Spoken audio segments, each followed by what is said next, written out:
একটা biopic movie দেখলাম Christie. এবার এই ক্রিস্টি হচ্ছেন ক্রিস্টি মার্টিন বলে একজন বক্সার ছিলেন, যিনি একজন নারী বক্সার ছিলেন, যেখানে আমাদের এখানে যেরকম মেরিকম ছিল সেরকমই একজন বক্সার, তারই জীবনের ওপর অবলম্বন করে এই মুভিটা নির্মাণ হয়েছে। তো মুভিটা আমার কেমন লাগলো তারই একটা ওভারঅল রিভিউ দেবো। তো দিস ইজ জিচু, তোমরা আছো চলো রিভিউ করি চ্যানেলে। তোমাদের সকলকে স্বাগত। যারা এখনো পর্যন্ত আমার চ্যানেলটাকে সাবস্ক্রাইব করনি প্লিজ চ্যানেলটাকে সাবস্ক্রাইব করে পাশে থাকা বেল আইকনটা প্রেস করে দিতে বলো না, যাতে ওই নোটিফিকেশনটা অন হয়ে যায় আর তুমি সবার আগে আমার রিভিউটা দেখতে পারো।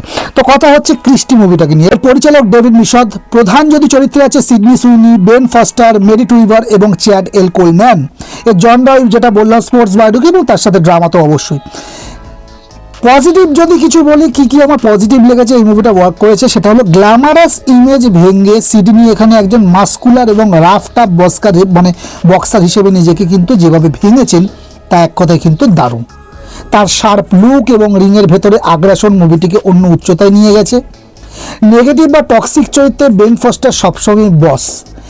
ক্রিস্টি ট্রেনার এবং স্বামী হিসেবে তার ম্যানিপুলেটিভ এবং ভয়ঙ্কর রূপটি কিন্তু তোমাকে ঘৃণা জাগাতে বাধ্য করবে তার ওপর, যা একজন অভিনেতার সার্থকতা বলবো।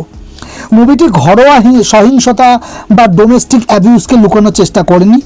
এটি যতটা না স্পোর্টস মুভি তার চেয়ে বেশি একজন সার্ভাইভারের মুভি, মানে তারই গল্প বলতে পারো। বিশেষ করে থার্ড অ্যাক্ট ক্রিস্টির টিকে থাকার লড়াইটা কিন্তু ভীষণ ইমোশনাল ছিল। বক্সিং ম্যাচগুলো বেশ রিয়েলিস্টিক এবং ইন্টেন্স। প্রতিটি পাঞ্চের শব্দ এবং সিনেমাটোগ্রাফি তোমাকে রিংয়ের সাইড সিটে বসিয়ে দেবে। অর্থাৎ কিনা আমি বলতে চাইছি যে যখন এই আওয়াজগুলো তোমার কানে পড়বে না, তখন তুমি আর ওই সামনে বসে মুভিটা দেখছো না, তুমি বক্সিং রিংয়ের পাশে দাঁড়িয়ে তুমি চিয়ার করছো এবং তখন তোমার যে কানে যে আওয়াজটা আসবে ঠিক সেরকম লাইভ আওয়াজটা তুমি পাবে। তো সাউন্ড কাজ কিন্তু দারুণ হয়েছে বলবো। এবার যদি আমি কিছু নেগেটিভ ইস্যু বলে, দেখো এই মুভিটা মাঝে মাঝে বেশ স্লো মনে হতে পারে।